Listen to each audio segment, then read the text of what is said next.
ಸ್ನೇಹಿತರೆ, ಮೀಡಿಯಾ ಮಾಸ್ಟರ್ಸ್ಗೆ ಸ್ವಾಗತ ಸುಸ್ವಾಗತ.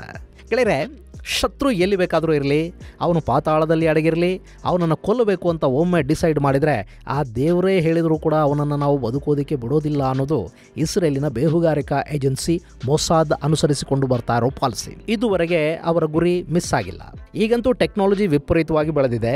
ಮೊಸಾದ್ ಇಸ್ರೇಲಲ್ಲಿ ಕೂತೆ ತನ್ನ ಶತ್ರುಗಳನ್ನು ಜಗತ್ತಿನ ಯಾವ ದೇಶದಲ್ಲಿ ಬೇಕಾದರೂ ಕೊಂದು ಮುಗಿಸುವ ಶಕ್ತಿಯನ್ನು ಬೆಳೆಸ್ಕೊಂಡಿದೆ. ಹಾಗಿಲ್ಲದೆ ಇದ್ದಿದ್ರೆ ಹಮಾಸ್ ಮುಖ್ಯಸ್ಥನನ್ನ ಇರಾನ್ನಲ್ಲಿ ಸರ್ಕಾರಿ ಗೆಸ್ಟ್ ಥರ ಇರುವಾಗಲೇ ಕೊಂದು ಮುಗಿಸೋದು ಅಂದ್ರೆ ಏನು ಸುಮ್ಮನೆ ಮಾತಾ?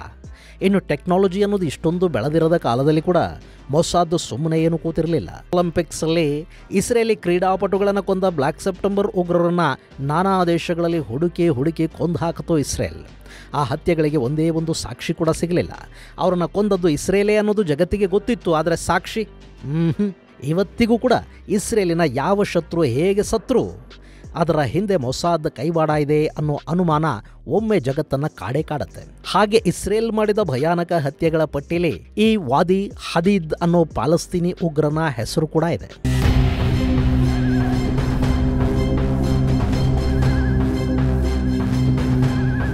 ಗೆಳೆಯರೆ, ಹದೀದ್ ಇಸ್ರೇಲ್ನಿಂದ ತನ್ನನ್ನು ತಾನು ಕಾಪಾಡ್ಕೋಬೇಕು ಅಂತಲೇ ಇರಾಕ್ನ ರಾಜಧಾನಿ ಬಾಗ್ದಾದಲ್ಲಿ ಕೂತಿದ್ದ. ಅವನಿಗೆ ಇರಾಕ್ನ ಸೇನೆ ರಕ್ಷಣೆಯನ್ನು ಕೊಟ್ಟಿತ್ತು. ಅವನು ಸುತ್ತ ಅತ್ಯಂತ ನಂಬಿಕೆಯ ಬಾಡಿಗಾರ್ಡುಗಳಿದ್ರು. ಇಷ್ಟೆಲ್ಲ ಇರುವಾಗ ನನಗೆ ಇನ್ನೇನಾಗೋದಕ್ಕೆ ಸಾಧ್ಯ ಅಂತ ಅವನು ಕೂಡ ನೆಮ್ಮದಿಯಾಗಿ ಧೈರ್ಯವಾಗಿ ಇರತೊಡಗಿದ್ದ. ಹಾಗಿರುವಾಗಲೇ ಅವನ ಆರೋಗ್ಯ ಇದ್ದಕ್ಕಿದ್ದ ಹಾಗೆ ಕೆಡ್ತು. ಏನಾಯಿತು ಅನ್ನೋದು ವೈದ್ಯರಿಗೂ ಗೊತ್ತಾಗಲಿಲ್ಲ. ಹೆಚ್ಚಿನ ಚಿಕಿತ್ಸೆಗಾಗಿ ಅವನನ್ನು ಜರ್ಮನಿಗೆ ಕರ್ಕೊಂಡು ಹೋದರು. ಅಲ್ಲಿನ ವೈದ್ಯರು ಏನೇ ತಲೆ ಕೆಡಿಸ್ಕೊಂಡು ಚಿಕಿತ್ಸೆ ಕೊಟ್ಟರೂ ಕೂಡ ಅವನನ್ನು ಬದುಕಿಸ್ಕೊಳ್ಳೋದಕ್ಕೆ ಸಾಧ್ಯ ಆಗಲಿಲ್ಲ. ಅವನು ಹೇಗೆ ಸತ್ತ ಅನ್ನೋದು ಕೂಡ ಗೊತ್ತಾಗಲಿಲ್ಲ. ಆದರೆ ಅವನ ಪೋಸ್ಟ್ ಮಾರ್ಟಮ್ ರಿಪೋರ್ಟ್ ಮಾತ್ರ ಅವನದ್ದು ಕೊಲೆ ಅಂತಲೇ ಹೇಳ್ತಾ ಇತ್ತು. ಗೆಳೆಯರೆ, ಇಲ್ಲಿ ಇಸ್ರೇಲ್ಗೆ ಏನಾದರೂ ರಿಸ್ಕ್ ತಗೊಂಡು ವಾದಿ ಹದೀದ್ನ ಕೊಲ್ಲಲೇಬೇಕು ಅನ್ನೋದಕ್ಕೆ ಒಂದು ಕಾರಣ ಕೂಡ ಇತ್ತು.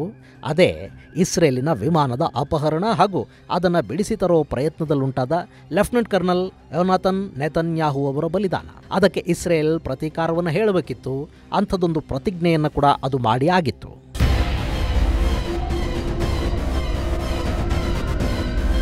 ಗೆಳೆಯರೆ, 1976ರಲ್ಲಿ ಇಸ್ರೇಲ್ನಿಂದ ಅಪಹರಣಕ್ಕೀಡಾಗಿದ್ದ ಫ್ರಾನ್ಸ್ನ ವಿಮಾನ ಅದನ್ನು ಎಂಟೆಬೆಗೆ ತಗೊಂಡು ಹೋಗಿದ್ದು.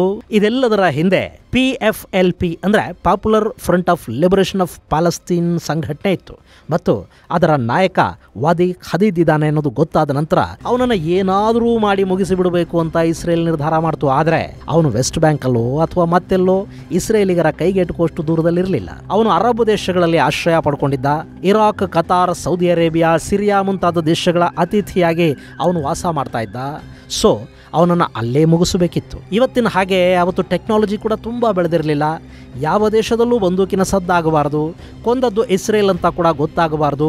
ಸೊ ಅವನ ಅಂತ್ಯಕ್ಕೆ ಇಸ್ರೇಲ್ ಮುಂದಿದ್ದದ್ದು ಎರಡು ಮಾರ್ಗಗಳು. ಒಂದು, ಅವನನ್ನು ಕಾರ್ ಅಪಘಾತದಲ್ಲಿ ಸದ್ದಿಲ್ಲದೆ ಮುಗಿಸಬೇಕು, ಅಥವಾ ಬೇರೆ ರೀತಿಯಲ್ಲಿ ಅವನ ಆರೋಗ್ಯ ಕೆಡಿಸಿ ಅವನನ್ನು ಊರುಗಳ ಒಳಗೆ ಟ್ರಾನ್ಸ್ಫರ್ ಮಾಡಬೇಕು. ಅರಬ್ ದೇಶಗಳಲ್ಲಿ ಕಾರ್ ಅಪಘಾತ ಮಾಡೋದು ಕೂಡ ತುಂಬ ಕಷ್ಟ.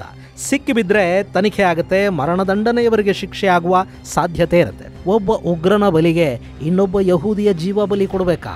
ಇಸ್ರೇಲ್ ಯೋಚನೆಗೆ ಬಿತ್ತು. ಮತ್ತೊಂದು ಕಡೆ ವಿಮಾನ ಅಪಹರಣದ ನಂತರ ಪಾಪ್ಯುಲರ್ ಫ್ರಂಟ್ನ ಶಕ್ತಿ ಕೂಡ ಹೆಚ್ಚಾಗ್ತಾ ಹೋಯಿತು. ಈ ಹದಾದ್ನ ಪಾಪ್ಯುಲಾರಿಟಿ ಬೆಳೀತು. ಯಾಸರ್ ಅರಾಫತ್ ಇವನನ್ನು ವಿಶ್ವಸಂಸ್ಥೆಗೆ ಕೂಡ ಕರ್ಕೊಂಡು ಹೋಗಿ ಬಂದರು. ಇವನನ್ನು ಕೊಲ್ಲೋದಕ್ಕೆ ಇಸ್ರೇಲ್ ಪ್ರಯತ್ನ ಪಡ್ತಾ ಇದೆ ಅಂತ ನಾನಾ ವೇದಿಕೆಗಳಲ್ಲಿ ಭಾಷಣ ಮಾಡಿದರು. ಗೊತ್ತಲ್ಲ, ಅವರು ಯಾವಾಗಲೂ ಪ್ಲೇ ಮಾಡೋ ವಿಕ್ಟಿಮ್ ಕಾರ್ಡೇ ಅಲ್ಲಿ ಕೂಡ ಪ್ಲೇ ಆಯಿತು. ಹೀಗಾಗಿ ಹದಾದ್ಗೆ ಕೂಡ ಒಂದಷ್ಟು ಧೈರ್ಯ ಬಂತು. ಇನ್ನು ಇಸ್ರೇಲ್ ತನ್ನನ್ನು ಸದ್ಯಕ್ಕೆ ಮುಟ್ಟೋದಿಲ್ಲ ಅಂತ ಅವನು ಭಾವಿಸಿದ. ಬಾಗ್ದಾದಲ್ಲಿ ನೆಮ್ಮದಿಯಾಗಿ ಬದುಕೋದಕ್ಕೆ ಶುರು ಮಾಡ್ದ. ಮತ್ತೊಂದು ಕಡೆ ಇಸ್ರೇಲ್ ಶತ್ರು ವಿನಾಶಕ್ಕೆ ಸಿದ್ಧತೆಗಳನ್ನು ಮಾಡಿಕೊಳ್ಳತೊಡಗಿತ್ತು. ಅದಕ್ಕಾಗಿ ಒಬ್ಬ ಏಜೆಂಟ್ನನ್ನು ನೇಮಕ ಮಾಡ್ತು. ಅವನಿಗೆ ಏಜೆಂಟ್ ಸ್ಯಾಡ್ನೆಸ್ ಅನ್ನೋ ಕೋಡ್ ನೇಮನ್ನು ಕೊಡಲಾಯಿತು. ಅವನು ಬಾಗ್ದಾದನ್ನು ತಲುಪಿದ. ಅಲ್ಲಿ ಹದಾದ್ನ ಚಲನವಲನಗಳ ಮೇಲೆ ಕಣ್ಣಿಟ್ಟ. ಅವನು ಮನೆ ಕಚೇರಿಗಳಲ್ಲಿ ಸಂಪರ್ಕ ಏರ್ಪಡಿಸ್ಕೊಂಡ. ಅವನು ಮನೆಗೆ ಹೋಗೋ ವಸ್ತುಗಳು ಇವನ ಕಣ್ಣಳತೆಯಲ್ಲೇ ಹೋಗೋ ಹಾಗೆ ಮಾಡ್ಕೊಂಡ. ಅವನು ಬಳಸೋ ಸೋಪ್ ಯಾವುದು, ಶಾಂಪೂ ಯಾವುದು, ಪೇಸ್ಟ್ ಯಾವುದು, ಅವನು ತಿನ್ನೋ ಆಹಾರ ಯಾವುದು, ಆ ಮಾಂಸ ಎಲ್ಲಿಂದ ಬರುತ್ತೆ, ಅವನಿಗೆ ಏನಿಷ್ಟ, ಅವನ ಮನೆಗೆ ಏನೆಲ್ಲ ಎಲ್ಲೆಲ್ಲಿಂದ ಹೋಗುತ್ತೆ, ಎಲ್ಲವೂ ಇವನಿಗೆ ಗೊತ್ತಾಗ್ತಾ ಹೋಯ್ತು. ಇಷ್ಟಾದ ನಂತರ ಇಸ್ರೇಲ್ನ ಸರ್ಕಾರಿ ಬಯಾಲಜಿಕಲ್ ರಿಸರ್ಚ್ ಸೆಂಟರಲ್ಲಿ ಒಂದು ಪೇಸ್ಟ್ ತಯಾರಾಯಿತು. ಅದನ್ನು ಟ್ಯೂಬ್ಗೆ ತುಂಬಿ ಇರಾಕ್ಗೆ ಕಳುಹಿಸಿಕೊಡ್ಲಾಯಿತು. ಹದಾದ್ ಬಳಸ್ತಾ ಇದ್ನಲ್ಲ, ಅದೇ ಕಂಪನಿಯ ಟೂತ್ ಪೇಸ್ಟ್ ಅದು. ಇಸ್ರೇಲ್ನಿಂದ ಬಂದ ಈ ಟೂತ್ ಪೇಸ್ಟ್ನ ಟ್ಯೂಬನ್ನು ಅವನ ಮನೆಗೆ ಏಜೆಂಟ್ ಸ್ಯಾಡ್ನೆಸ್ ಕಳುಹಿಸಿಕೊಟ್ಟ. ಆ ಪೇಸ್ಟ್ ಅನ್ನ ಬಳಸುವಾಗ ಅದರಲ್ಲಿದ್ದ ಕೆಮಿಕಲ್ ಹದಾದ್ ದೇಹವನ್ನ ಸ್ವಲ್ಪವಾಗಿ ಸೇರೋದಕ್ಕೆ ಶುರುವಾಯಿತು. ಅದು ಅವನ ರಕ್ತದ ಮೂಲಕ ದೇಹದ ವಿವಿಧ ಅಂಗಾಂಗಗಳನ್ನು ತಲುಪಿತು. ಅವೆಲ್ಲವನ್ನ ನಿಷ್ಕ್ರಿಯಗೊಳಿಸ್ತಾ ಬಂತು. ಆನಂತರ ವಿಪರೀತ ರಕ್ತಸ್ರಾವಕ್ಕಿದು ಕಾರಣವಾಯಿತು.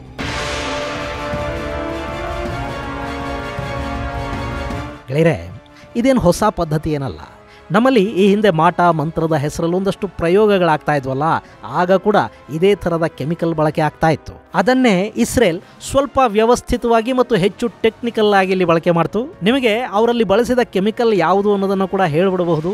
ಅಂಥ ಸಾಕಷ್ಟು ಕೆಮಿಕಲ್ಗಳು ನಮಗಿಲ್ಲಿ ಕೂಡ ಅತ್ಯಂತ ಕಡಿಮೆ ಬೆಲೆಗೆ ಸಿಗುತ್ತವೆ. ಅವುಗಳ ಹೆಸರು ಹೇಳಿದರೆ ಅದನ್ನು ಮತ್ತಿನ್ಯಾರೋ ದುರುದ್ದೇಶದಿಂದ ಬಳಸೋ ಸಾಧ್ಯತೆ ಇರುತ್ತೆ. ಹೀಗಾಗಿ ಸಾಮಾಜಿಕ ಕಾಳಜಿಯ ಕಾರಣಕ್ಕೆ ನಾನು ಅದನ್ನು ಬಹಿರಂಗಪಡಿಸೋದಕ್ಕೆ ಇಲ್ಲಿ ಹೋಗ್ತಾ ಇಲ್ಲ. ಅಲ್ಲಿ ಆ ಕೆಮಿಕಲ್ ಹದಾದ್ನ ದೇಹವನ್ನ ಎಲ್ಲಿವರೆಗೆ ಸೇರ್ತು ಅಂದ್ರೆ ಅವನನ್ನ ಬಾಗ್ದಾದ್ನಿಂದ ಈಸ್ಟ್ ಬರ್ಲಿನ್ಗೆ ಕರ್ಕೊಂಡು ಹೋದ್ರಲ್ಲ, ಆಗ ಕೂಡ ಇದೇ ಇಸ್ರೇಲ್ ಕಳುಹಿಸಿಕೊಟ್ಟ ಟೂತ್ ಪೇಸ್ಟ್ ನ ಟ್ಯೂಬ್ ಅನ್ನೇ ಅವನು ಬಳಸ್ತಾ ಇದ್ನಂತೆ. ಅಲ್ಲಿ ಯಾವಾಗ ಅವನ ಮರಣೋತ್ತರ ಪರೀಕ್ಷೆ ನಡೆದು ವಿಷಪ್ರಾಶನದ ಸಾಧ್ಯತೆ ಇದೆ ಅನ್ನೋದು ಗೊತ್ತಾಯ್ತು, ಆಗ ಸ್ಟಾಸಿ ಅಧಿಕಾರಿಗಳು ಹದಾದ್ನ ಎಲ್ಲ ವಸ್ತುಗಳನ್ನ ಪರೀಕ್ಷೆಗೆ ಒಳಪಡಿಸ್ತಾರೆ. ಆಗ ಈ ಟೂತ್ ಪೇಸ್ಟ್ ಅಲ್ಲಿ ವಿಷ ಇತ್ತು ಅನ್ನೋದು ಗೊತ್ತಾಗುತ್ತೆ. ಅದನ್ನು ನೋಡಿದ ಅವರು ಕೂಡ ಬೆಚ್ಚಿ ಬಿದ್ರಂತೆ. ಆ ನಂತರ ಅವರು ಇರಾಕಿಗೆ ಕಳುಹಿಸಿಕೊಟ್ಟ ವರದಿ ಮತ್ತು ಸಂದೇಶ ಏನು ಗೊತ್ತಾ? ನಿಮ್ಮ ಮಿಲಿಟರಿ ಸೈಂಟಿಸ್ಟ್ಗಳಿಗೆ ಹಾಗೂ ಮಿಲಿಟರಿಯ ಹಿರಿಯ ಅಧಿಕಾರಿಗಳಿಗೆ ಬೇರೆಲ್ಲೋ ಹೋದಾಗ ಎಲ್ಲೆಲ್ಲೋ ಟೂತ್ ಪೇಸ್ಟ್ಗಳನ್ನ ಬಳಸೋದು ಬೇಡ ಅಂತ ಹೇಳಿ ಅನ್ನೋದು. ಅದಾದ ಮೇಲೆ ಬಹಳಷ್ಟು ವರ್ಷಗಳ ಕಾಲ ಇರಾಕಿನ ಸೈಂಟಿಸ್ಟ್ಗಳು ಎಲ್ಲಿಗೆ ಹೋದ್ರು ತಮ್ಮದೇ ಆದ ಟೂತ್ ಪೇಸ್ಟ್ ಅನ್ನ, ಟೂತ್ ಬ್ರಷ್ ಅನ್ನ ತಾವೇ ತಗೊಂಡು ಹೋಗ್ತಾ ಇದ್ರಂತೆ. ಬೇರೆಲ್ಲೂ ಹೊರಗಡೆ ಅದನ್ನ ಖರೀದಿ ಮಾಡ್ತಾ ಇರಲಿಲ್ಲ. ಹೋಟೆಲ್ಗಳಲ್ಲಿನ ಪೇಸ್ಟು, ಶಾಂಪೂಗಳನ್ನ ಅವರು ಬಳಕೆ ಮಾಡ್ತಾ ಇರಲಿಲ್ಲ. ಬೇರೆಯವರು ಕೊಟ್ಟ ಚಾಕ್ಲೇಟ್ಗಳನ್ನ ತಿಂತಾ ಇರಲಿಲ್ಲ. ಆ ಮಟ್ಟಕ್ಕೆ ಇರಾಕ್ನ ಸೈಂಟಿಸ್ಟ್ಗಳು ಹಾಗೂ ಮಿಲಿಟರಿ ಅಧಿಕಾರಿಗಳು ಹೆದರಿದ್ರು. ಇಷ್ಟಾದರೂ ಕೂಡ ಆ ನಂತರದ ದಿನಗಳಲ್ಲೂ ಇನ್ನಿಬ್ಬರು ಇರಾಕ್ ಸೈಂಟಿಸ್ಟ್ಗಳು ಹೀಗೆ ಅನುಮಾನಾಸ್ಪದವಾಗಿ ಸಾವಿಗೀಡಾದ್ರು. ಅದು ಬೇರೆಯದ್ದೇ ಕಥೆ.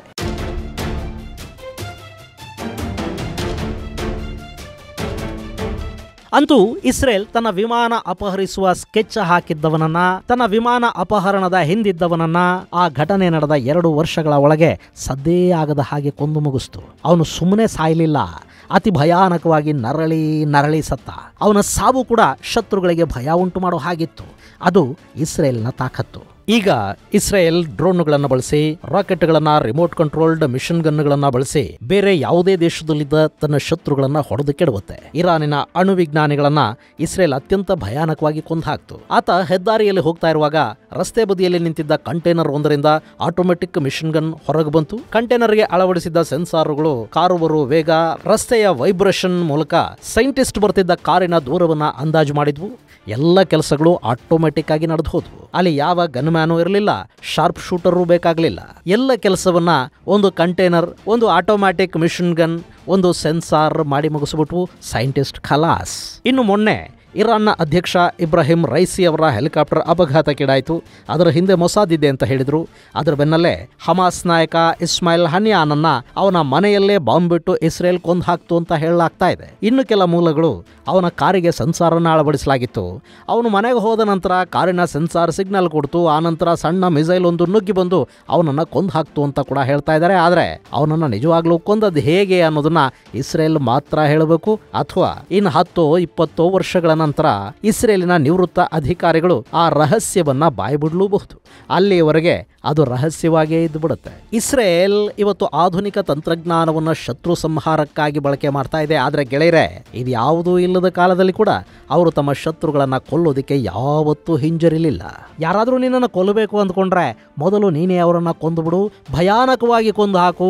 ಶತ್ರುಗಳು ಮತ್ತೆ ನಿನ್ನ ವಿರುದ್ಧ ಏನಾದರೂ ಮಾಡೋದಕ್ಕೆ ಒಂದಷ್ಟು ದಿನಗಳ ಕಾಲ ಹೆದರುವ ರೀತಿಯಲ್ಲಿ ಕೊಂದು ಬಿಡು ಅನ್ನೋ ಸಿದ್ಧಾಂತವನ್ನ ಅಳವಡಿಸಿಕೊಂಡಿದೆ ಇಸ್ರೇಲ್. ಹೀಗಾಗಿನೇ ಅವರು ಸುತ್ತ ಶತ್ರುಗಳನ್ನ ಕಟ್ಕೊಂಡು ಕೂಡ ಇವತ್ತಿಗೂ ಶಕ್ತಿಶಾಲಿಯಾಗಿ ಬದುಕೋದಕ್ಕೆ ಸಾಧ್ಯವಾಗ್ತಾ ಇದೆ. ಇದು ಗೆಳೆಯರೆ ಇಸ್ರೇಲಿನ ಟೂತ್ ಪೇಸ್ಟ್ ಕಿಲ್ಲಿಂಗ್ ಕುರಿತಾದ ಒಂದಷ್ಟು ಮಾಹಿತಿ. ಮುಂದಿನ ಸಂಚಿಕೆಯಲ್ಲಿ ಮತ್ತಷ್ಟು ವಿಶೇಷಗಳ ಜೊತೆ ಮತ್ತೆ ಭೇಟಿಯಾಗೋಣ. ಅಲ್ಲಿವರೆಗೆ ಜೈ ಹಿಂದ್, ಜೈ ಕರ್ನಾಟಕ.